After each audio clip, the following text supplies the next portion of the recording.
Hello and welcome Hello. Broad Show. What's going on, boys? Tuesday, Everyone. 21st of May, guys. And we are back. What's happening, lads? How we doing? Traveling all right, mate. Friday night, pretty sweet result. Sitting comfortable, top of the table. Couldn't be better. Sorry.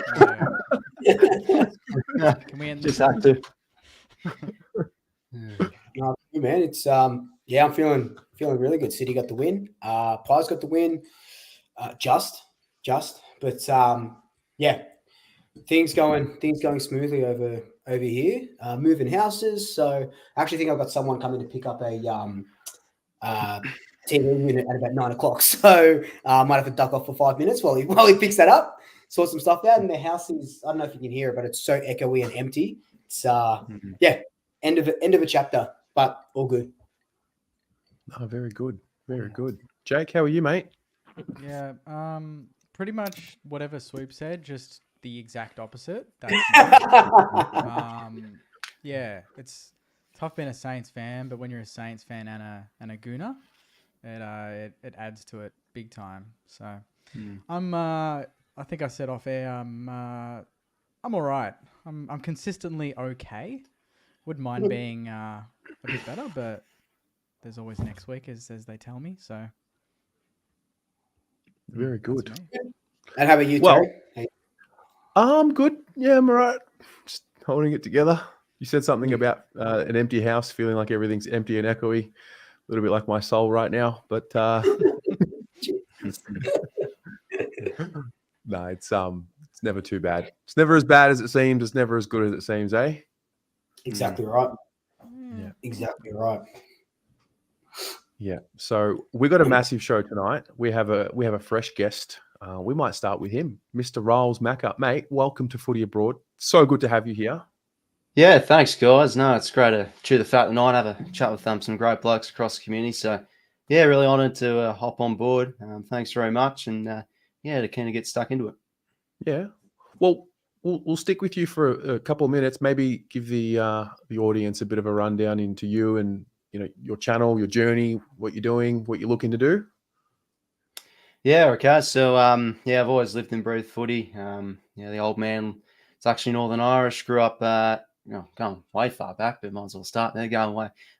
He grew up in Northern Ireland, moved across Australia mid-'80s and supported the Swannies ever since. So, like father, like son, pretty much. That's why I'm a big Swannies man. And, during COVID, I felt like I wanted to start creating a bit of videos again, creating a bit of content, involving AFL footy. And then 2021, got a bit more into like doing some live watch-alongs and just, calling games and everything. And I did highlights back then too, and they seemed to do pretty well, gained a bit of traction with my channel. Then went into some copyright issues that year, and I thought, well, I want to start making videos of my own, talking, having a chat about what I think and my opinions on stuff, and just growing and enjoying and creating graphics, etc. So just wanting to continue to do that. I just see it as a hobby. Don't want to do it as full time. I mean, I'd love to, but I see it more as a thing I love doing, chatting about footy and especially doing things like commentary and live watch-alongs. Yeah, how good. You touched on the Swans. Maybe give us a summary of what happened over the weekend from your lens, and I guess how the Swans are going overall. Yeah, ripper win Friday night. Sitting, 1.5 games clear on top. I knew we would improve after that elimination final loss last year, but sitting 9-1, I think I've probably exceeded my expectations a little bit. But I think last year just the injuries really hurt us. Couldn't get continuity out in the park, and we were just talking before about how we've had like 17 players play every single game with each other. So just having that is just critical importance, and just a lot of things like the recruitment we had in the off-season, much needed experience. Out goes Hickey, in comes Grundy. I mean, his ground level work's been amazing for us, and we've been a much better stoppage team. And James Jordan now playing like a Ryan Clark sort of role, but more skillful. He's tagged Clark, Whitfield, and now did a great job on Sam Walsh. I mean, I thought, wow, he just completely took him out of the game. And I think just everything's gelling nice, and as well as, of course, just the natural improvement of our young players like Goulden. Rowbottom's really improved his numbers too. McInerney as well. Amadi McDonald. Apart from kicking 0 goals last week, McDonald kicked a goal every single game. So, yeah, I think just we're ticking every box at the moment. And, it's hard to go against it. We're flying. No, got to enjoy it. 17 players have played every game this year. That's madness. Well, yeah, from my lens anyway. Yeah. Yeah, It's I tweeted. Oh, sorry, go, Jake. You go, mate. You go. I tweeted tweeted during the Sydney game. Like, I was like, where did this team come from? You know, like seeing two years ago, you obviously get smashed in that grand final. You beat us by a point, get smashed in the grand final, and then come out again last year. And you guys were good last year, but now it's just next level. And obviously, it comes from, you know, getting games into all your sort of guys and Gordon and all these little guys are getting better, which is fair enough. And then Taylor Adams, Brody Grundy, like you said, your off-season recruits. It's just a joy to watch. And the Amadi party, I'm on board, mate. He's fucking fantastic. He went back with the flight the other day. Just no regard for his safety. And I think he smashed us in round 2 as well, or round 1, whatever you want to call it. He played really well against us as well. He's been a revelation.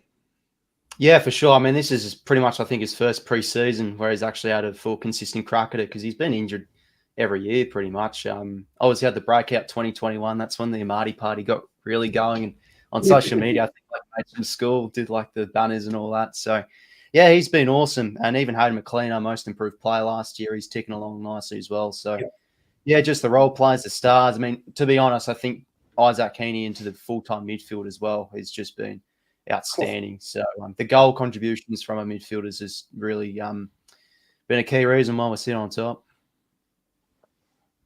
Absolutely. I mean, when Harry Cunningham's taking running bounces from halfback to half forward and taking shots on goal, you know you're going well.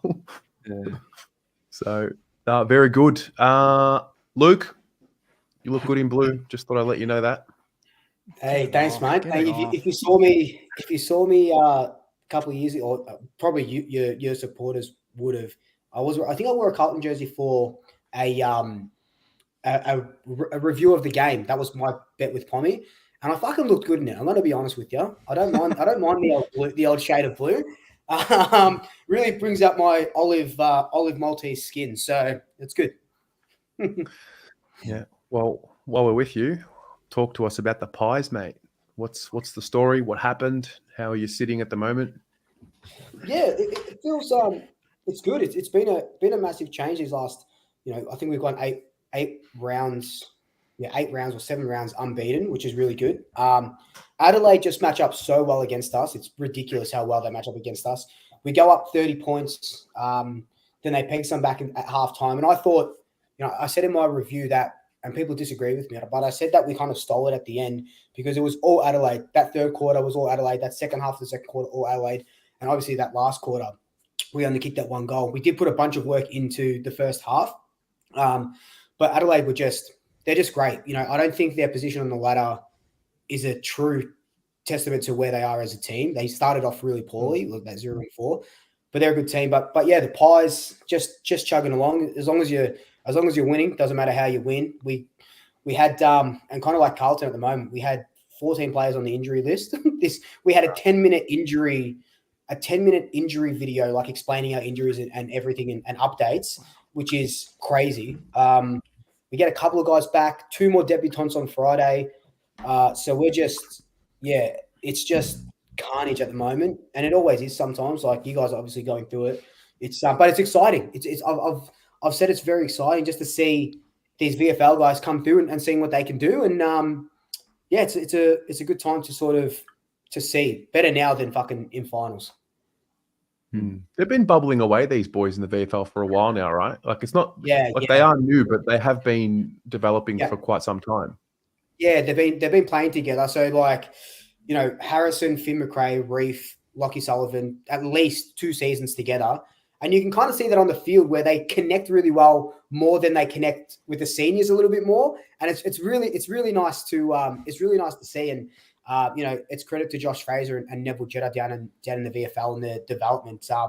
But even we got Will Parker, who 100 days ago was playing Yeah. fucking big bash cricket against insane stars for Hobart, and now Cat B rookie, and now he's playing football, like senior football on Friday. That's just it just blows my mind, you know. Wow. So good. So good. Jake, how are Yes, you, mate? What's the story? What happened? Oh, what's the story? We're proving everyone that thought last year was a little bit of a flash in the pan right, which is really annoying. A lot of people thought that we maybe jumped the gun. Ross coming back, a bit of excitement, 150th year. The youth, the kids actually carried the team for a lot of the year last year when we had a lot of injuries. And sadly, this year, the kids aren't probably coming along as well as we would have thought. We thought maybe Owens would explode into the midfield. We're not playing him there. He's playing forward, getting lost. They kicked 3 on the weekend, but he only had 8 disposals. I still think he's more of an important player in the midfield. Filippo, as we know, highly publicised this week. Dropped to the VFL last week. Did okay. Didn't do a whole heap by his standards. Came back in. Only got, I think, 2 or 3 possessions for the entire game. Played about 80% of the game. So I'd imagine he's probably on the chopping block again. But it's just, we're not kicking goals. We just don't know how to kick goals. That's, again, 55 points on the weekend. The week before, 53. Both in great conditions. As much as defense is very important to win premierships, you do need to go on runs and kick bags of goals quick. And a Ross Lyon team, on average, over his entire coaching career, is probably, as at best, I think was 4th for attack in 2009 when we had a stacked forward line. And every year, pretty much since then, it's been 10th or worse, which I think they spoke about on Footy Classified. So you need to be top 6, top 5 in both defense and attack. Sydney are right there. They're in the peak spot. And you look at, even Carlton not too far off. There's a few teams there that have the mold of what a top 4 team needs, and you need to be able to kick goals. From the midfield especially, we have no mids that are dangerous going forward. Sydney have a stack. Carlton have a few. Collingwood have plenty. Brisbane have heaps. Who's our goal-kicking mid? We don't have one. Yeah. Jack Steele's definitely not that. And Roll Marshall's doing a lone hand. He's the one doing everything. He was unbelievable. He's unbelievable, but he's the only bloke.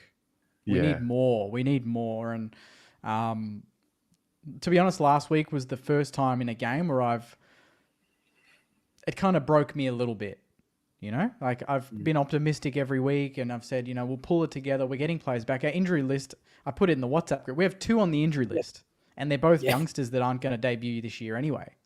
So, it's not been a great week for the Saints, and it doesn't get much easier against a rebounding Melbourne on Sunday. But even then, I wish Melbourne won by a lot, so they didn't give me a sniff. And now they've played the way they played, and at least me, I'm thinking, all right, they're not playing good footy, Melbourne, so who knows? That's the annoying part. There's always the hope. That's what kills you. Yeah. Oh, don't worry. You don't even need to finish that quote. We all know where that's going. Yeah. Nice. What about you, Terry? You said the Blues were your lock of the week. Yeah. See what I told you? Like every time I get confident, I just can't help myself. You did say it. Look, the Blues were humbled. What can I say? I mean, Carlton's out of the 8. Beautiful sight. Well, what can I say? Good So I think before the game, I thought what we had on paper. I haven't used injuries as an excuse all year, and I refuse to. Thought there was plenty on the park to win the game on Friday. Was pretty confident we'd give it a fair shake. I thought the first 10 minutes I'm like, yeah, this is what I thought we would do. Then when the Swans wrestled it back, we didn't have that resilience. Like they evaporated. It was the first time I've seen them do that since probably Gather Round 2023. Like last round of the year, last year we played the Giants at Marvel. Charlie kicked 2 goals in the first quarter, sewed up the Coleman, and we kind of just, didn't really try. So I don't know if you count that, but I mean, I'm concerned because I saw them accept the fate a little bit. And so I don't know whether to read too much into it. I don't know whether it's a one-off. I mean, we got exposed in the midfield, which is supposed to be our strong suit. The Swans seem to thrive off our punch at the start. Like we threw a really solid, couple of goals at them, and they seem to thrive off it. And fair play, like that's footy. It humbles you really quickly. You think you're going okay. We were matching it with the best teams for the previous 4 weeks, winning one, losing one, winning one, losing one, and you just get completely smashed. So, what can you do? And then you fall out of the 8. You sit in 10th after you were top 4 2 weeks before. So, yeah, it's only a game. You're only one game out of it's like 4th to 10th almost is one game, right? Yeah, There's massive loss. It's pretty close there. Yeah. Yeah. So, we'll cop it. Teresa, the Collingwood supporters, thrown me a $5 donation as a consolation prize. So She got 20 last week, right? she did, but that's if Carlton won. So, Teresa, thank you very much for that. Where's my consolation, honestly? Yeah. Honestly, that's a 50 for me, yeah? Nah. Where's Druzy? Where's Druzy throwing his 20 around? Yeah, I know. God, it was a bad game. Yeah. So, that's the Blues. I don't know. I think we're okay, but I don't know. Who do you have this week? We've got Gold Coast. You've got the Gold Coast. And they were my lock this week, and they did me proud. They hit some good form against the Cats. Oh, they played. So I know the Cats scintillating. Were without a couple of players, but Suns played insane. They were incredible. Yeah. Yeah. About time. Their midfield, I think every single one of them could have been best on. Like, it was ridiculous how good they were. Yeah. Well, that's what happens when you got all your teams fucking top 10 draft picks, huh? Yeah. Yeah, they didn't even play many of the academy kids. Those no, Ethan Reid, no Rogers, no Will Graham. So, I think they just gelled together so well on that night. And it was the highest score for the in their club history too, 164 points. So, just kicking goals for fun. Yeah, off a 5-day break as well. Was it? Yeah, just breaks all. We spoke about the 5-day break a few weeks ago, I think. And, I mean, the Suns I think it just goes to show if you don't bring your mentality can say it does everything in this league. If you don't have the right mentality, I think the D's showed that. You don't come into a game with the right mentality, anyone can beat you. Yeah, and that was in 28-degree conditions as well. Like they weren't easy conditions for both clubs. So credit to them. It's going to be a big game on Saturday against the Blues. That's going to be a hard tip, to be honest, under the roof. Oh, I just won't be tipping this week. Just shut my mouth. Nothing is more of a humbler than the football. It just, Anyway, so that's that. We've got a bit of a compact show tonight. We're not gonna go as long as what we have the last few weeks. So what we'll do is, Riles, we'll start with you. We're each going to go around, bring up a topic or a theme that we've picked up for the last week. So we'll get you to kick us off, mate. What's on your mind? Yeah, right. So I was thinking about what should I talk tonight, and I did a video 2 years ago about 10 things I'd do if I was the CEO. And alongside the beautiful Photoshop I did, I just stuck my face on Gil McLaughlin as the thumbnail. I went through a lot of things about introducing awards was definitely one of them. And I think when we reflect on an AFL season every year, it's just about the feel-good moments, like Sam Doherty kicking the goal when coming back from testicular cancer. I mean, Bobby Hill too. He came back as well. And how about Jake Waterman? Something? Was it something like that?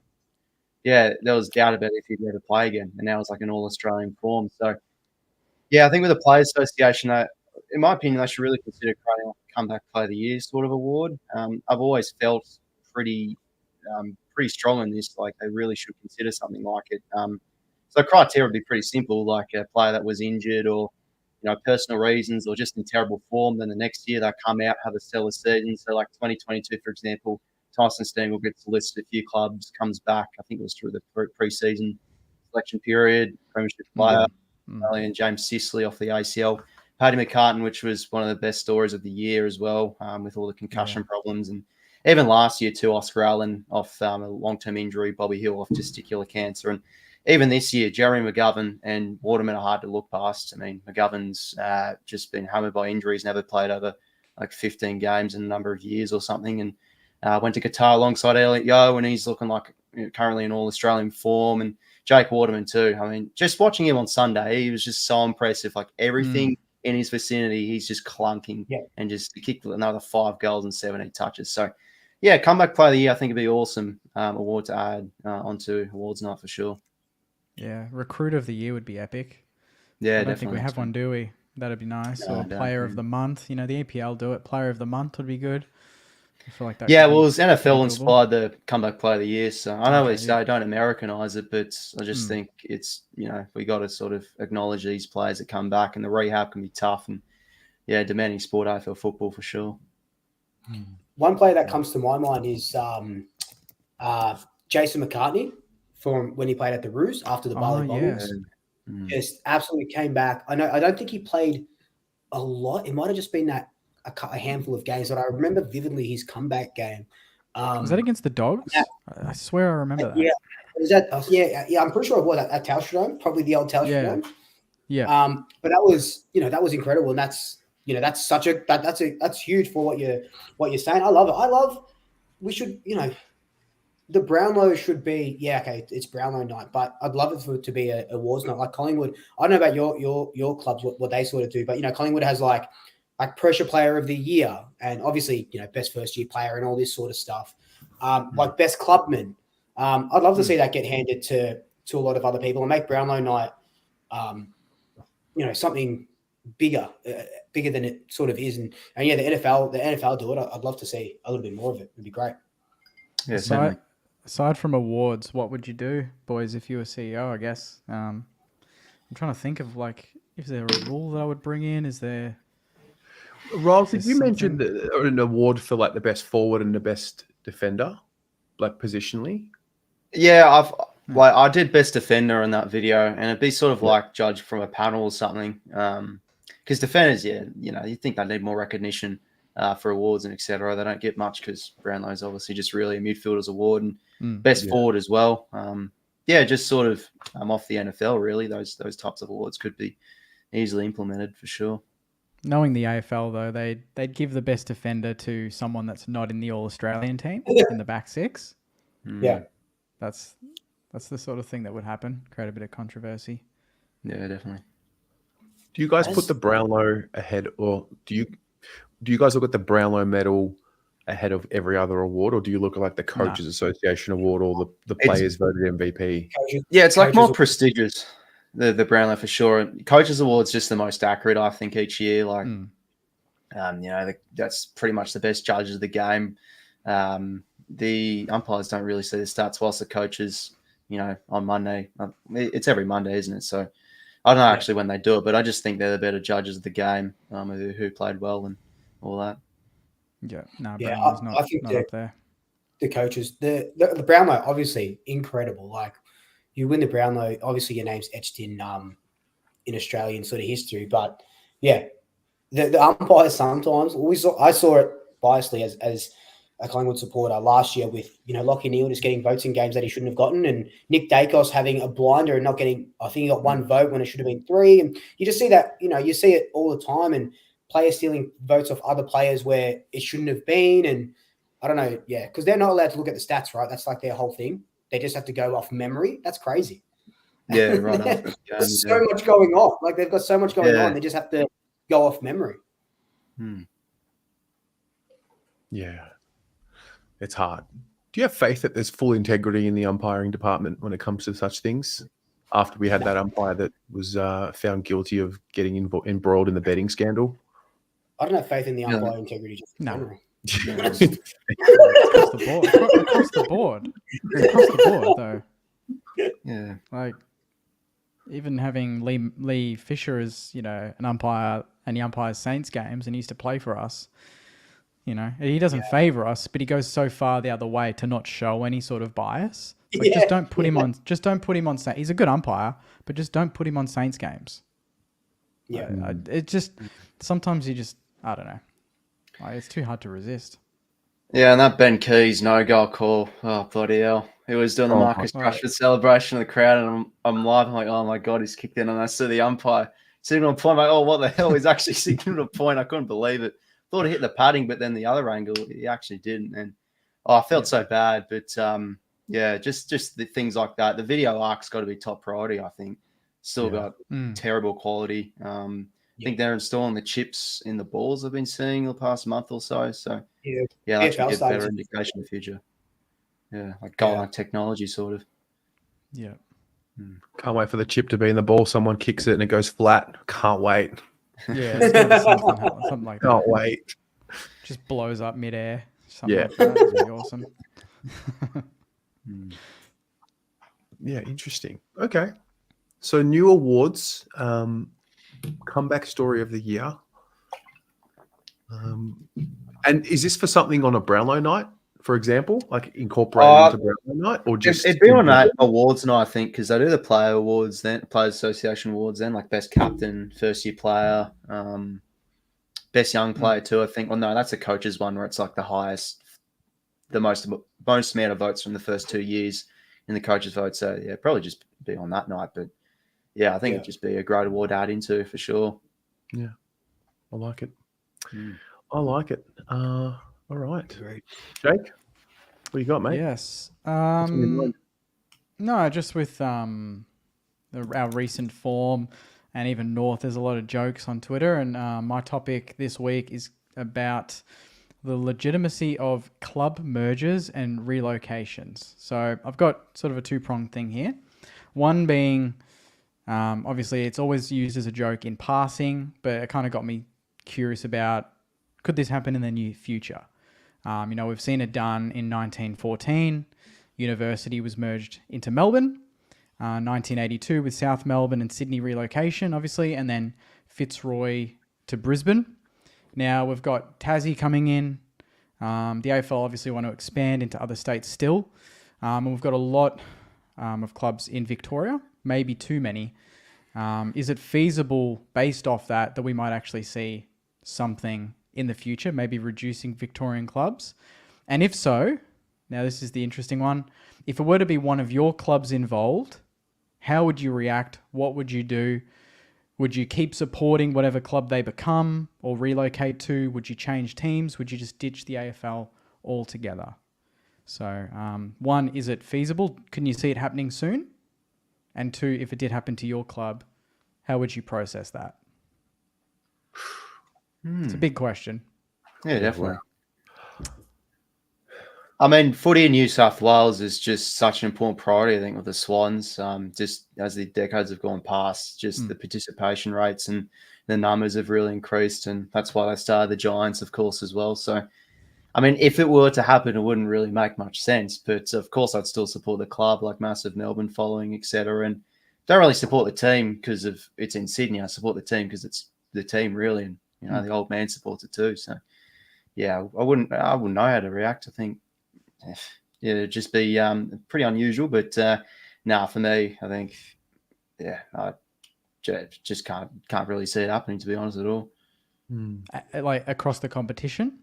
Oh, no, I'll just answer the question about if the Swans were to relocate. But, yeah, across the comp, like I think AFL is a really traditionalist sort of sport. Like they obviously want to create equality, but, for a Victorian team, can't really see it happening. I mean, with a team that's lacking success and losing funds, etc., like I don't know how North's going in the inner sanctum, but obviously they still thinking they're heading in the right direction.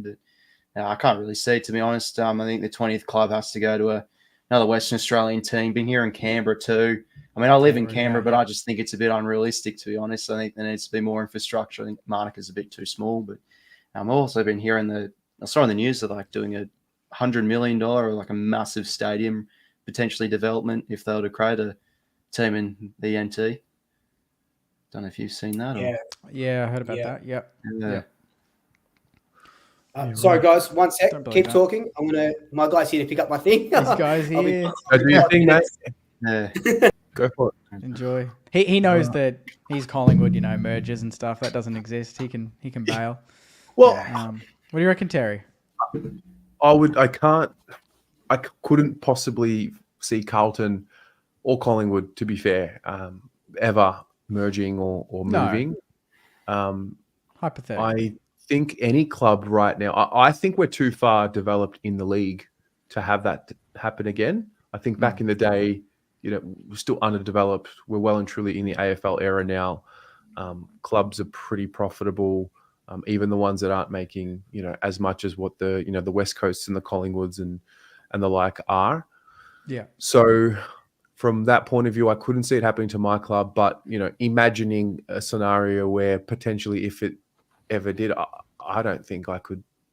I mean, if it wasn't the Carlton Football Club, I don't think I would have the same. I don't think I would have the same passion.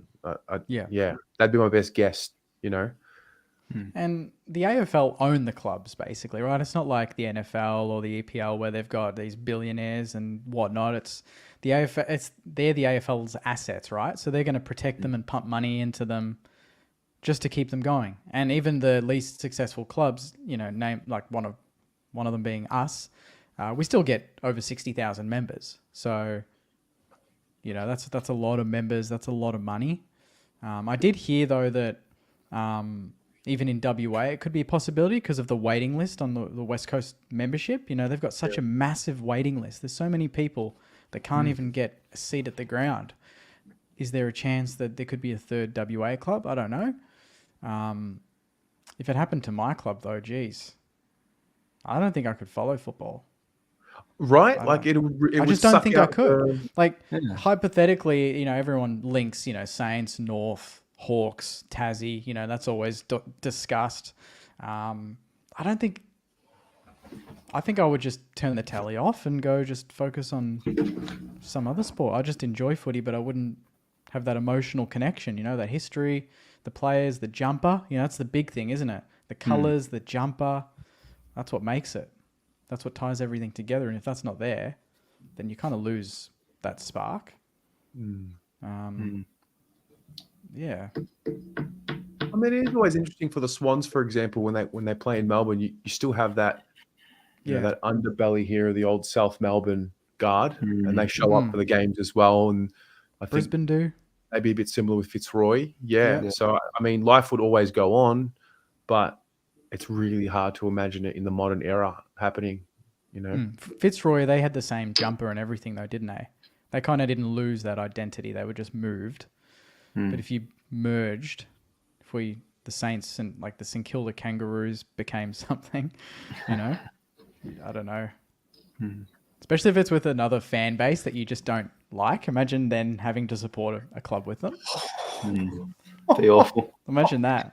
It's like, nah, I think you guys take this one. I think I'll. It'd be positive if we were to merge with the Giants, so we'd get at least Jacob Gaynor, the Giants social media guy, working for us. So your Twitter account would be fire. That's a benefit. Like that's something to look at. Yeah. If you had a choice, Jake, which club would you do it with? Which club would I merge with? Imagine that. Wouldn't be North, obviously. Who would it be? I mean, it's kind of like, the colours, the song, like obviously that would change, but like the players that they have, it's kind of like a free hit at recruitment. Like who's got the most guns? Like, I mean, Sydney, obviously.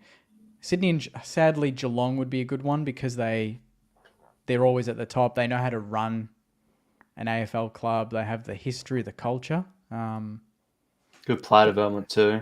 Good player development, they're and it's still, well, there's a bit of a history with the club, even if it's them winning a lot. It'd be good to merge with like a club that you've had a lot of good games with or something. There's something that ties you together already.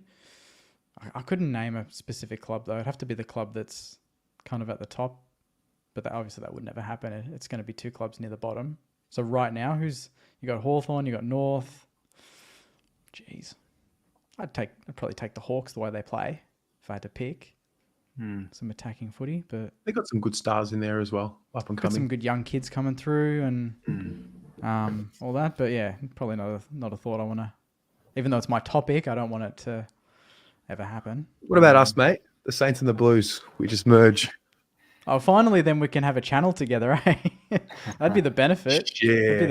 That'd be the main benefit. Yeah. Hey, mate. Yeah. Hello. All Now done. we Sorry, can get guys. Yeah, the I'm top actually dogs, curious. Top to hear what dogs Luke thinks. answer. Yeah. Uh, um. Yeah, I think it would be weird. Like I had you guys on speaker while I was doing my thing. I think Jake, you were saying that like it's hard to support because you're playing for the jump. Like there's no more sort of playing for that jumper anymore because it's a merged jumper almost. And I think in a hypothetical where Collingwood were just like in 97 and 98, we were absolutely broke anyway. And we had to merge with the club. Fuck, it'd be hard because like, what do you keep? What don't you keep? All that sort of history. And I know it's easy for us to say fuck North Melbourne to the Gold Coast, and then when the question gets put onto you, you're like, wait a second, man, this is actually hard. Like, what are you supposed to do? Like, you would support well, for me personally, I'd support them, like support their decision.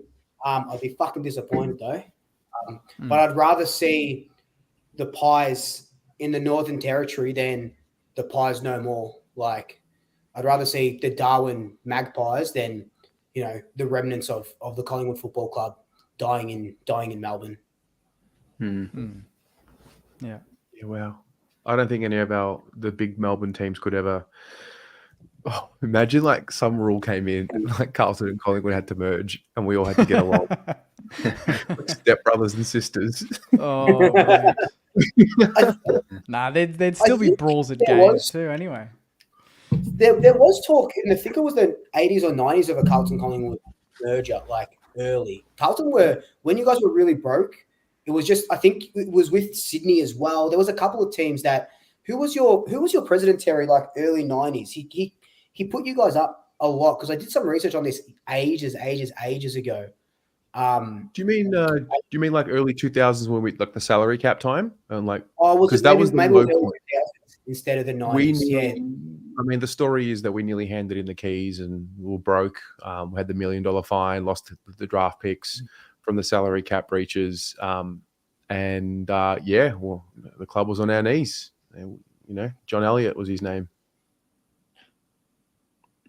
Yeah. It's hang on, I'm just looking up at it now. Oh no, that was so Collingwood nearly merged in World War II with Melbourne. okay. Well, that's one of them. I had a whole thing because I was going to do a whole video about it, about different sort of mergers. Riles, didn't you do a video on mergers and stuff like that? Well, thinking about it, I remember Cardi did a really good comment. You had him on the other week. He did a really good video about teams that were almost going to happen. I think there was also another one. It was like Melbourne and Hawthorn were almost a chance to merge, and they just didn't get through. That's one off the top of my head. Yeah, right. Fuck. Yeah, insane. I don't think it as much as you kind of want it to sort of happen because there is a lot of teams in. How's a 19 team going to work? How's a 20th team going to work? All these sort of clubs. I just at the moment, I just couldn't see it happening. Like North were probably the only ones with Gold Coast, and they were so close to go up there. There's no way they get done again and fucking go to Darwin. You know what I mean? There's no way. Wow, mergers. 20 teams is like, that's it, right? I mean, probably said that about 18 teams as well. But it has to be the competition, unless there's relegation or something. The competition's it'll be crazy if there's more than 20 teams or conferences, maybe like NFL. And it's getting longer. Of like 24 rounds there is now plus opening rounds, so the season's getting longer. And at the same time, they've been hearing chats they could reduce the quarters. I mean, I can't be a fan of that. I thought COVID games are pretty quick, so I'd want to keep it 20 minutes. Oh, is that them keeping the time on in stoppages? Yeah, I think it's like ridiculous. if there was umpire yelled stop time, it actually wouldn't be a thing and just keep on going. Yeah, so Port would have lost on the weekend in that scenario. Oh my God. Yeah. Was that not? I mean, in that case, that's incentive. That was nuts. Yeah, that was insane. Kenny celebrate on the bench though is always good to see. Love it. Yeah. Fist pumping and everything. Yeah. Riles, mate, you've got somebody that's gifted 10 Riles Macca Oh memberships. wow! Oh, I didn't even don't have my chat open, but I should open it. But yeah, no, thanks very much, Kai. Yeah, this bloke's very generous. He sometimes gives a couple subs on the live watch along. So How yeah, good. thanks very much, mate. Yeah, Amazing. very nice. Very good. Well done. Little message for you, Luke, from Angelo. As a United/Blues fan, Magpies fan in the city, it's triggering him.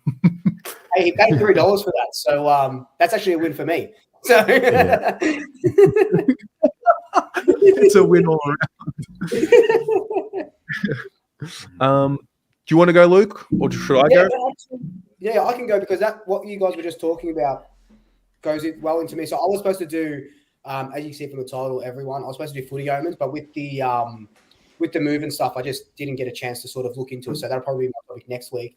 So I actually do want to talk about something that Riles just brought up, which is the game length, shortened quarters, all these injuries going on. What does it mean sort of going forward? Last week, there was 150 injuries across the AFL of players not playing. It's 150 players were out injured. And, there has been sort of, Mitch Cleary came out and said that they're looking at maybe making the games quicker with, like what you said, Jake, timeline still getting played and stuff like that. We saw shortened quarters, so the game was shortened by 20% back in COVID time. So I think that was 16 minutes plus time on, something like that. And it's funny because I watched I rewatched highlights from the Carlton on my mind, the Richmond Collingwood game. The first game. that was literally rent free. That's the definition. That's the definition of rent free. The Collingwood Richmond game, the first game back from COVID where we drew and shortened quarters, but that game compared to now, in my opinion, was just so quick. Maybe because the boys hadn't played in like months, but it was just fast paced, not high scoring, obviously, but very fast paced. And we've got a cap on the injury times that we talked about a couple of weeks ago. With all these injuries and the game getting longer, there was a quarter that we played was like 34 minutes or something with all the timeline and stuff with injuries and goal reviews and all this stuff. If we're looking at the game being 25 rounds, 20 teams coming into it, the competition, teams playing off 5-day breaks, 6-day breaks, it kind of makes sense for the game to be shortened permanently if they want us to keep playing these games. Carlton and Gold Coast, we just did it. Saints, 3 games in 12 days would be sufficient if the games were, 17-minute quarters, and then or just cap it at 20. Like that's it. Like they do in the rugby, 45 minutes, you're done. That's it. Blow the whistle. And I know, being a Collingwood supporter, we would lose a lot of games because we come back right at the death, which, you'd probably get rid of half our games that we won close because of that. But I think for the longevity of the game, longevity of the players, if we're supposed to be looking after the players, I think shortened quarters might be the way to go if we want to see the best players on the field and more games. Thoughts?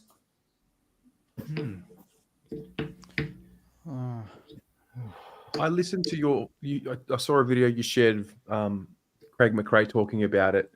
I didn't realize the list was that heavy. Certainly when he highlighted, we've never asked more of the players than what we do in this version of the game. Let's get 200 plus pressure rating defensively for 4 quarters. You want them to score 100 points a game, generate 25-ish scoring shots a game, 666, fast paced. Perfect tackling. The tackling, you want 65 to 75 tackles a game as well. All of that, and it's like, how much more juice can you squeeze from the lemon before it's got none left? So I don't know what the answer to the question is, but 150 injuries, is this just a period of? Is this just the era that we're in right now, and it's going to sort itself out? I don't know, but I think this is the first time I've ever even thought about maybe agreeing with shortening the quarters, especially if we're going to be bringing 20 teams in and maybe extending the season. Yeah. Don't mind the idea of the count-up clock. Probably up to, I think on average it's about 27, 20 to 30 minutes a quarter. So maybe up to like 25. And, after goals, Yeah, that's a tricky one though. Like, would they continue the time on, keep the clock ticking after a goal? Like, obviously, the umpires. There's no time wasting involved. The umpires do it very quickly. That's probably the question I'd say if we'd shorten the quarters. I Yeah. reckon. Yeah. You reckon also It'd be a have lot more of breaks because of this score review as well. I don't know what the average per game is. We are Yeah. seeing longer quarters, but we're also seeing more score reviews, and we're also seeing them take up to 45 seconds to a minute. So does that help players mid-game with get an extra bit of rest? I don't know. Yeah, it probably plays to it. But what do you think about the interchange cap? Just getting rid of it. If we're seeing more players getting injured, with resting and stuff. If they got rid of the interchange cap and let players rest as much as they can, take them off more instead of having to manage minutes. Like I think, like there was one game. Billy Frampton played the whole game, 125 minutes, played the whole game without a rest because we had 3 injuries. So we were managing other players instead of the loads of our bigger players. And then they become slow. Mason Cox becomes slower because he's not getting enough rest. Like, I think that sort of affects it as well. And there's talks of even reducing it even more. People, traditionalists will say, leave it. Like there's some people in the comments saying, leave it as it is. But if we're serious about players' health and the longevity of the game, something needs to give. Someone's going to be unhappy, no matter what happens with the AFL. Someone's going to be unhappy, but that's just the way the cookie crumbles. But if you just have no cap on the interchange, like it's not going to be unfair because it adds more strategy to the game, doesn't it? Because if you think you could do it in 90, you'll do 90, and if another club needs 120, they do 120. There's no unfairness because you're just doing based on the list of you. Like, for us, say we play 8 players under 50 games, maybe we need to rotate more and have a higher interchange rate than maybe a Sydney because they're a bit more experienced. They've been in the system longer. Maybe we need that, and you see less fade outs like that. Maybe you'll see more competitive football between the bottom teams and the top teams. If the top and if the bottom teams are young kids that need to rotate more, then maybe that's okay. But I don't understand why there is a cap. I don't see how it would affect the game. Like if one team needs 100, one team needs 105. Honestly, is that going to create that much of a difference in a game? It's all about strategy, isn't it? Yeah, well, I think over the years they've tinkered like that. It was 120, then it went down to 90, and then they've obviously tinkered around with medi subs and everything. Well, I've been hearing too. I think they could really consider doing this, just getting rid of the sub and having 5 on the bench. I think a lot of fans and clubs would definitely agree with that. And with more of the injuries too, at least there'd be more players out there actually having a crack. So 5 on the bench, I think that's definitely a chance it could happen.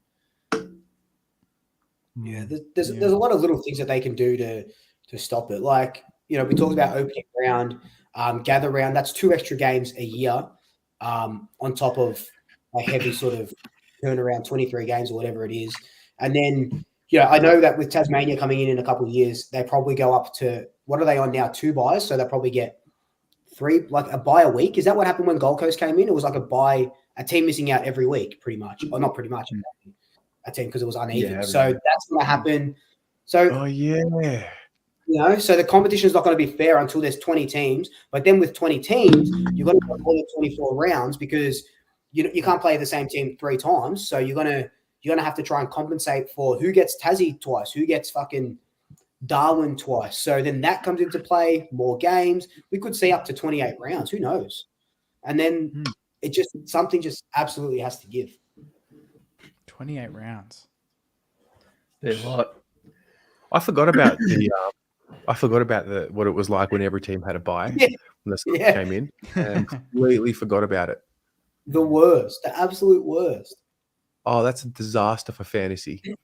Yeah. I remember playing fantasy that year. Yeah, it was fucking crazy. It was stupid. It's a disaster. Don't you feel like it's just like 15 years of just a compromised league? Like we kind of just got into the clear now that the Giants are well and truly settled, and the Suns are, they're settled. Obviously, now we're going to go through it all over again. Yeah, I don't think it'll ever be settled, will it?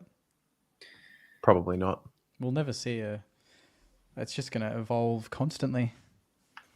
Yeah, it's the main issue. Just the inequality, I think, with AFL. So I think that's the highest thing on their priority. You hear Laura Kane talking about fixing equality issues in the comp.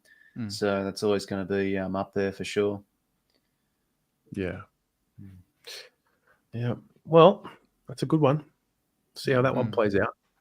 Yeah. My theme and my question for you guys is about how you cope with, I mean, wins and losses, highs and lows. You're happy, you're sad, you're distraught, you're ecstatic. How have you learned, whether it's through the journey of your channels or just following the game, how have you learned to deal with the ups and downs of footy? Well, I can start it off pretty quickly because I created the channel just to put everything out onto a camera, onto a video. So because I used to be, and I've said this many times, I used to be really bad at, if we lost on a Friday, there wasn't really many Thursday games back then, but if we lost on a Friday, I'd be fucked. You know, like for the rest of the weekend, don't talk to me. Don't talk to me on the way home. Don't tell me, oh, it's just a game, it'll be next week. I don't want to hear any of that. I don't want to hear anything else. So I wanted to put it out, have Swoop as my therapy/therapist. And at the start it was sort of hard, like trying to regulate emotions from going from like 100 if we lost to then trying to be okay on camera, to now, you know, a loss to me, like after the first sort of 3 rounds, a loss now is I'm just trying to find positives in it. And some people don't like that. They want to just sit in that loss and sit in that hurt. And that's fine, you know, different strokes for different folks. But I try and find, even if it's one sort of positive, and that's what makes me want to record, or that's what makes me excited for the next week. If I can just find one positive in a loss, it gives me hope. And that's all I sort of look for. So I am dealing with it a lot better than I was 5-6 years ago before the channel. And now, you know, I can get everything out. And if we lose on a Thursday, I'm good for the rest of the weekend. It sucks. Losing sucks. Don't get me wrong. It's the worst. But yeah, I cope better now because I try and put a positive spin on it and, you know, stop the smell of the roses. Well, I think compared to you guys, like you lot of fan channels, I'm sort of just more like the general sort of guy when it comes to content creation. I think what's a good coping mechanism is just like enjoying other teams and seeing the highs and lows of those sides, adding a bit more of a neutral edge. And if we'd lose the Swannies, I'd be like, oh, well, it is what it is. But then I can go and enjoy, you know, maybe seeing like a Gold Coast up and about off the back of 3 games, like GWS. So absolutely loved watching second half of the year. And, you know, I just felt, especially in that elimination final, I was pretty disappointed, but I felt it really was coming just with our injuries and just how we combated all year long, our poor second halves, and it was inevitable, really. And I loved the Blues run after that. That semi-final win was epic, and just really getting around other teams definitely does help and makes you enjoy the game more. So, yeah, I think adding that neutral edge to yourself makes the sport more enjoyable. Yeah. I probably, as a kid, we were good from 2004 to 2010. But weirdly, that's when I probably took losses the worst, because I probably didn't have perspective on how good we were. And I probably took that for granted. Even going back now and I look at it, I'm like, I watch a highlight of a game that I was at and we absolutely played like pristine, just beautiful football for 4 quarters, perfect. And I remember sitting in the stadium of those games, like, you know, we beat Brisbane by 139 points, round 22, 2005. Milne kicked 11 straight. And I remember sitting there. Wow. And that was without Fraser Gehrig and I think Aaron Hamill didn't play, and we kicked nearly 200 points. And I thought, like now I think and I go, unbelievable. I will never see that sort of football again in my life. But I remember being there and I was just like, oh, this is pretty fun. And I remember like even weeks before that we'd lose and my whole week would be ruined. And I'm thinking to myself now, I wish like we talked about going back in time, that would be a thing. I'd go back and be like, you know, we're a bloody good team. We're going to lose along the way. I completely lost track of where we were at. We were a top team, but I never processed that in my brain. Whereas now, like obviously you do a bit more research, you talk about the club every single day, you've got a bit more of a deeper understanding of the, I guess, what it takes to be a good team, the time it takes to be a good team, what needs to be put in place, whether it's president level, board level, obviously draft, trading, recruitment, everything like that across the board. Us as kids, we didn't think that deeply. We just saw win-loss, and that was it. If there was more wins than losses, great. If there was more losses than wins, we'd feel like shit. Now, I'm thinking, you think the long game, don't you? Like, we lost last week, and that was probably our season. I have to think further than that. I have to think bigger than that, and that helps me understand, okay, we're not there yet, and I don't want us to be fake and make it and then get blown out of the water. When we make it, I want us to be legitimate, and I want us to be there for 5-10 years. So if that takes time and that means we have to miss out this year, so be it. But I want to see the things put in place. Whereas as a kid, I didn't look out for those things. I just wanted to win every week, which just meant losing was 10 times worse. Do you think having your fan channels, the ones that you run, has helped or hindered that as well? Like, do you feel like a sense of responsibility in the way in which you carry yourself in your channel? Yeah, definitely. Because now we've all, even Riles, even though you're doing everything, you still, I feel like you would still carry that sort of responsibility where people, for good or bad, and even if you didn't want it, they do look up to you for what's going on, for answers, and we don't always have the answers, but like I said, if you can find one positive to sort of hark on during a bad period or during a loss, like I think fans and people watching that appreciate that, where you're not just going, fuck, that was shit. Like if I had a 10-minute video of me after our third loss to St. Kilda, just absolutely harping on the players. And I think we talked about this a few weeks ago. Yeah, awesome. You'd get heaps of views but the views would be hate views. They'd be like, oh, look at this idiot. Like he's grown this channel just to say, dump all of these players because they're playing shit because they've lost their third match in a row, Jake, I didn't see your review of the of the loss on the weekend, but I guarantee you find something in there at least to sort of, because you want to or not, like you want to. I feel like you just want to give support, and you think about the future. Like, okay, we're shit now, but look, we're getting more games into Owens, into King, into fucking Philippou, or whoever it may be. We're getting games into them, and we will come good. And it's a teething process, right? It's a shit feeling, but I feel like that responsibility of hang on, but smell the roses in a loss, and that will set us up for the future. Yeah, I think you've got to be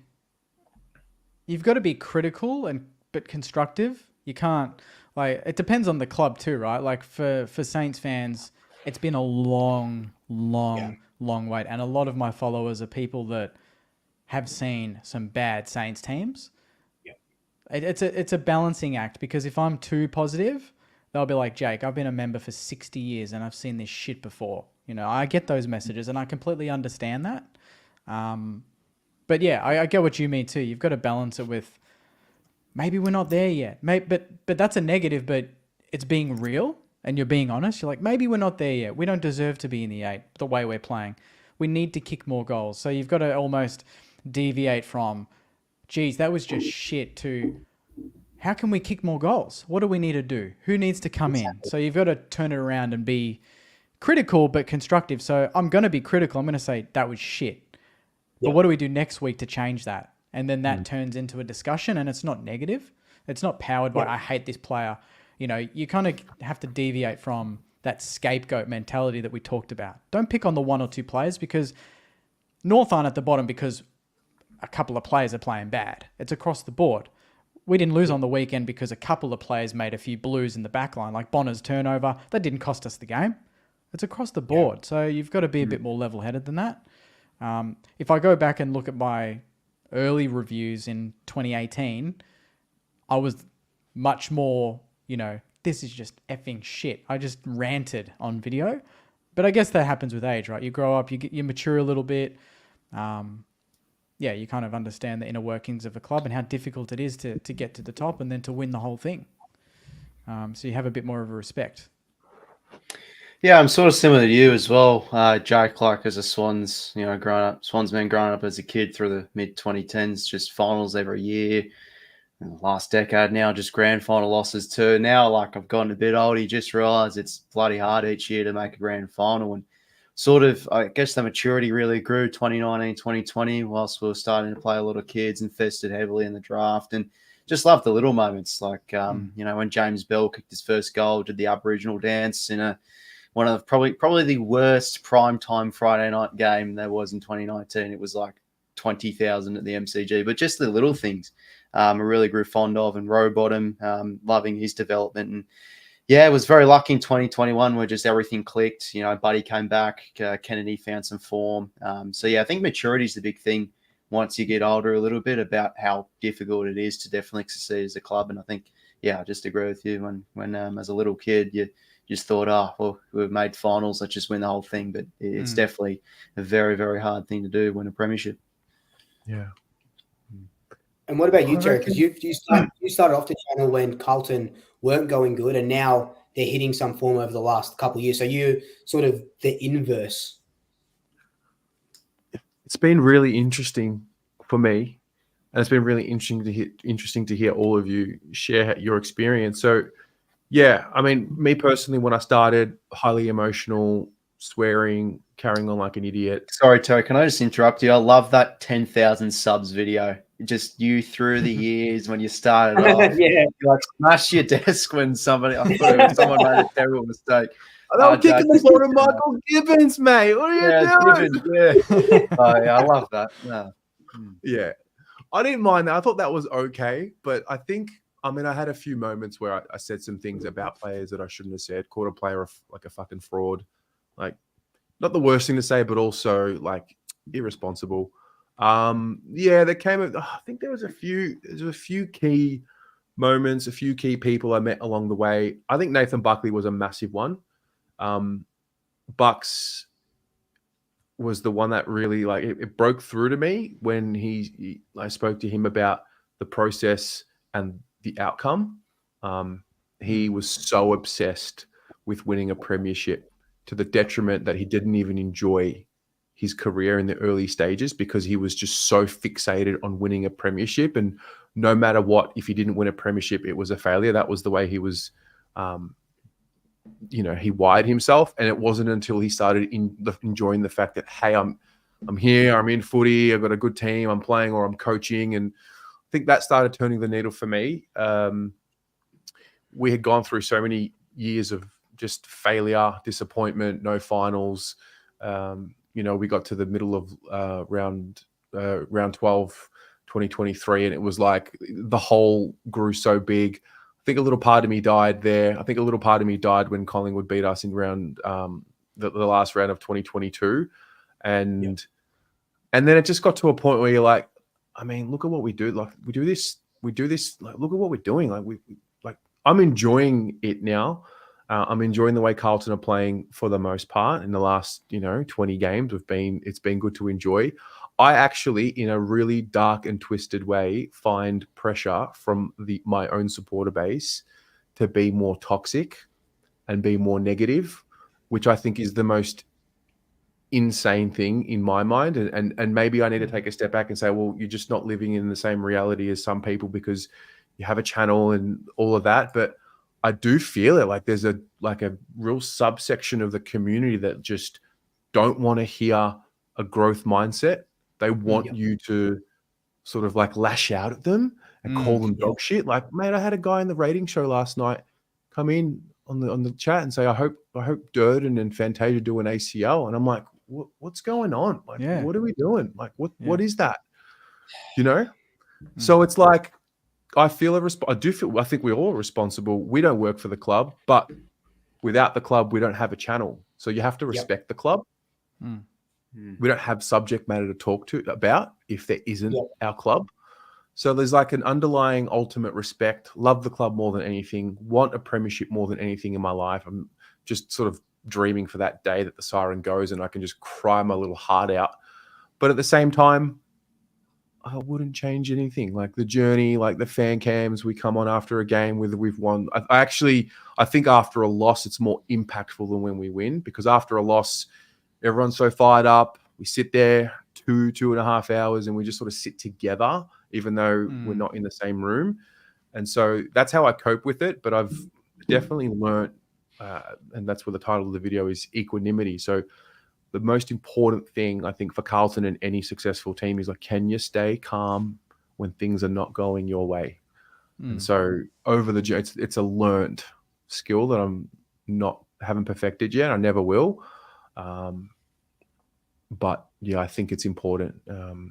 Getting too emotional and getting too up and down is just, that's old Carlton. And that's what made us a failure, because we would panic and sack a coach. So yeah. You do it in game in the stands. You can go nuts. That's when you let loose. Like I saw your video. Was it yesterday? That was unreal, mate. That was a roller coaster. That was such a roller coaster, and I loved it. That's where you can go, and that's where you ride the highs and the lows, and you can let loose. Respectfully, of course, at the game, but you can let loose and be an animal in a way. And then you get on the camera, and then you've got to just be calm in a crisis if you've lost. Or just calm and enjoy the win and enjoy it with the fans. So you get the opportunity to do it all, don't you? At the game, you can be that crazy person. Then on camera, you can 100%. Be that calm person. Yeah. And when I posted up that video, so it was like the last 5 minutes or something of the game, and that's how I usually am, just in the game, just in general. And I had a couple of comments and a couple of DMs, like, we've never seen you this angry before. We've never seen you like this before. And I'm like, yeah, because it's just like, it's white line fever for supporters. I feel like when you go into a game, and I've never watched the game with any of you guys, so I don't know how you guys act in the stands. But and even watching it on the TV, you just get it all out, and then as soon as that final siren goes, though, win or loss, it's okay, cool. It's a bit different now for me because I do the fan cams after, and I've got to interview people and stuff. But pretty much when that siren goes, that anger that I just had, or that all that thing, that just goes, and another sort of Luke sort of comes into play. That's and then you get on camera, and then you sort of you're not that person anymore. It's like a Jekyll and Hyde situation. Obviously after a win, you feel that elation, and you go off that into that sort of joy. But yeah, that stays. Recently anyway, probably 3-4 years ago, it would have been different. But now it's now it's changed a lot. But that was fun. That was a good game. Was that your mum next to you while you're going nuts? Yeah. Fucking so funny. So it was mum and dad's anniversary. So I took him. Dad usually comes with me anyway, but I took mum. And dad had this camera. He's got this 360 camera, and he the first time that he's used it, and he put it in front of me while we were recording, while we were in that final game. And for some reason, mum didn't know it was there. And I don't know if you've seen the video, but mum's like smashing down a hot dog or something. And then the video goes up, and she watches it. And she came over here. I put it up yesterday. She came over here yesterday, clips me in the back of the head and goes, "You didn't fucking tell me there was a camera. Like, I was eating. I hate people watching me eating." I'm like, well, it was like right in front of me, mum. Like, what do you want me to do? It's you saw it, man. What do you want me to do? But no, she's worse. She's quiet as a mouse, but she's at the game, she's worse than me, but I think Dad might have cut all of her stuff out. That was epic. Love that. Yeah. Wow. Well, so that's that. Now, Luke, you've got to go, right? Yeah. I got to. This is my last day in the house. So last day in the house. So I got to keep packing. I've got a quarter of the house left to put into my car. So that means, is there a new studio background happening? Is that what we're going to expect? Or there will be eventually, but I'm moving. So I've been here for 10 years. So sold this place, couldn't find another place. I got very naive in thinking that I could move in from this place to another place straight away. universe didn't let me happen like that. So I'm moving back in with my parents for a little bit. So there won't be allowed to paint the walls, but hopefully when I move into my own place, there'll be a bit of a nicer studio, a bit of a nicer feel. But you'll from next week you won't be seeing the black and white stripes anymore. It'll be just a plain white background. Okay. All right. Well, that could be a little bit of a sign. Talk about footy omens. I don't know. No. We're not doing that. Before we go, maybe we go around and give a little upset that we can see happening this week. Yes. All right. What are the games? Well, I did my tipping video. I recorded it yesterday, and that's out on the channel. And I've went with the Hawks against Brisbane. I just think they seem to have their measure every time. They knocked off the Lions in Tassie, I think, like 2022. It was a massive shootout. So how the Hawks go at the moment, I think they can seriously get the job done. The midfield's been much better, and Cole Shadir and maybe Charles been great. Still no, I think Sicily and Scrimshaw are going to come back this week. So Marvel, I reckon they can pick up the upset. Oh, West Coast over Adelaide. Imagine that. In Adelaide? It's in Adelaide that's though. tricky. They're not the same team away. But I mean, it's there for the taking. I mean, I would dare say us against Melbourne is a chance because they've got Jake Lever out, I think. Yeah, he's got him for That's a pretty big out. I don't know if we've got anyone else. Do you get Higgins and Butler back this week? Yeah, well, we've only got James Van Ez and I can't remember who the other guy is on the injury list. But it's we've got a full list to select from. So Hunter Clark, Brad Crouch. Brad Crouch had 38 in the VFL. Matty Allison kicked 5. Jack Hayes played. Dan Butler, Jack Higgins. So we could see 5 or 6 senior boys come in, and that could be our best team on the park. Saints will win this week. And it's at the MCG. We play very well at the MCG. Like when we play there against Collingwood, we love the space. We can run. That was the last time we played good football, to be honest, was at the MCG. So, what are we? $3.40. I feel like when the Saints play well, in my mind, when the Saints are playing well, it's Butler and Higgins running. Yeah, it's sprinting. Quick. It's out the back. It's ground ball, high pressure. We haven't had that. Liam Henry, Higgins, and Butler haven't played together, I don't think, or maybe one game might have been against. I don't know if Butler played against the Pies, but Higo kicked 4 that day. Henry was awesome. We generally match up pretty okay. It's just their midfield, obviously, like Petrarca. Yeah. But they're similar to us. I've always seen Melbourne as, that version of us where they've, minus the midfield differences, but they don't kick massive scores, but they've got a good defense, kind of like us. Just maybe obviously a little bit better. I don't know. Jake Lever out's massive. And the way West Coast played against them, I mean that's a bit of a blueprint. They took them to pieces. They ran through the guts. They made Melbourne look slow. So if we can get some sort of form or running game going, I dare say we could be in for a bit of an upset at the G on Sunday afternoon. Wow. I wish they smashed West Coast. I hate that they gave me hope. Pisses me off. My lock, maybe not lock, but my upset, and I know I tipped them last week, and I don't know why I'm doing it again to get burnt 2 weeks in a row, but I think North over Port. I think North for 3 quarters against Essendon played okay. I think Port really gassed themselves. I think the Hawks showed a lot of the blueprint of how, much like West Coast and Melbourne, how to sort of take it to them. And then the Hawks, Sam Mitchell, I don't know. He's just like, you know what, fucking 40 points up, park the bus, and then just let Port Adelaide run over the top of them. I think Essendon, I know last week I said Essendon, I got to give them credit sometimes and credit to them. They're a really good side. But I think North, and it's at Bloodstone in Tassie. So I think North might beat Port. That's a big call. What's the recent form against these? Oh, they've been smashed the last 2 times. We've been smashed Like the last two absolutely annihilated. 90 points and 69 points. There's no form line. I'll tell you what, There's no form line. if it was our Marvel, I'd honestly favour it a little bit more because of the Horn Francis situation. Hornet is yet to play North at Marvel and receive the full treatment.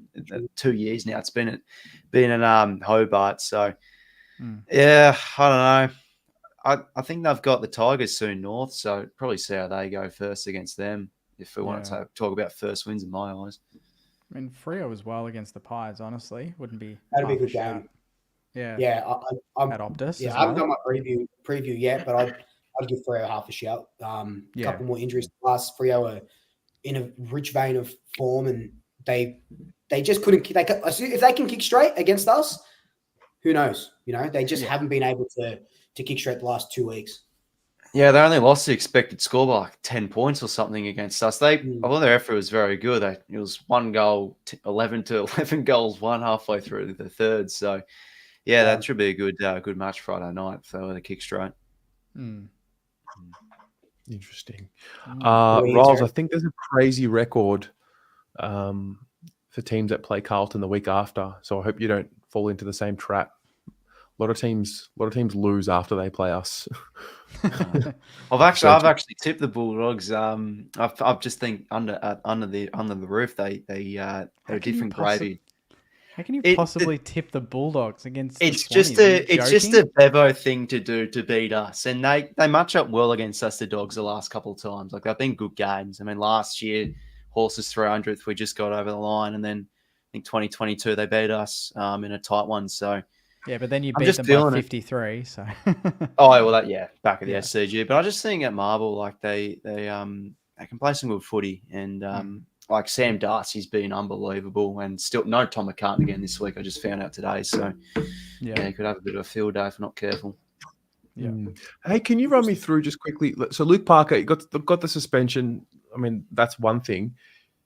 He just couldn't get into the team because the team was in good form, and there's just standards, and you're not breaking up a winning formula. That's why he couldn't get in. Certainly. Yeah, 100%. I mean, Taylor Adams has been huge for us. He's not really been getting 3 vote-worthy performances. Just like his ability to extract the footy in and under has been massive for us. So, yeah, I don't think there's really been a spot for Parker. There's been questions on, could he play forward? But he's probably not mobile enough. Like Sam Wicks has been huge for our full pressure. So, I think, honestly, we're just going to keep him in the twos. And the big thing as well is just load management, especially he's getting more injury prone and end at the point end of the season. And now with a 6-week suspension, he's not going to be back till 3, 4, 5, until like round 16, round 17. So hopefully he'll be right by then. But yeah, it's just simply our team's been flying. That's why he hasn't been getting in. Does he leave at the end of the year? Terry's looking like he wants him out. Was that Look, honestly, I think I don't want it to happen. I think he's a one-club player by heart. He's been huge for us the past decade. So it's a move you can't really see happening, but it'd be a good fit, I think, like at a North Melbourne, just the veteran head, the wise sort of person to come over, but I can't really see it happening. Interesting. Okay. Well, that's that. I think that's it, boys. I think that's going to do us for tonight. Riles, mate, thanks so much for coming on. It was so good to have you on, mate. Thank you. Yeah, no, pleasure, guys. Yeah, it's great to have a chat with some 3 top quality guys across the community about the footy. So, yeah, no, thanks very much. We'll get you on again, no doubt. Any last words? Jake, Luke, what do you got? Last words. Not much, man. Just stop to smell the roses in life. And I called my cousin up. It was his 21st birthday, my godson. The only advice I could give him was stop to smell the roses in whatever you're doing, and love as hard as you can. You know, we're here for a finite period of time, so love as hard as you can, and stop and smell the roses. That's very good. There's always next week, as they say. There is always next week. Hello, darkness, my old friend. I had to pull that one out. Honestly, had to pull that one out. That's how I was feeling. Yeah. Yeah. All right, guys. Have a great evening. Bye, everybody. Thanks for tuning in. Yeah, guys. Thanks for tuning See you in. guys. Thanks Cheers, a lot. guys. See you next week. See you.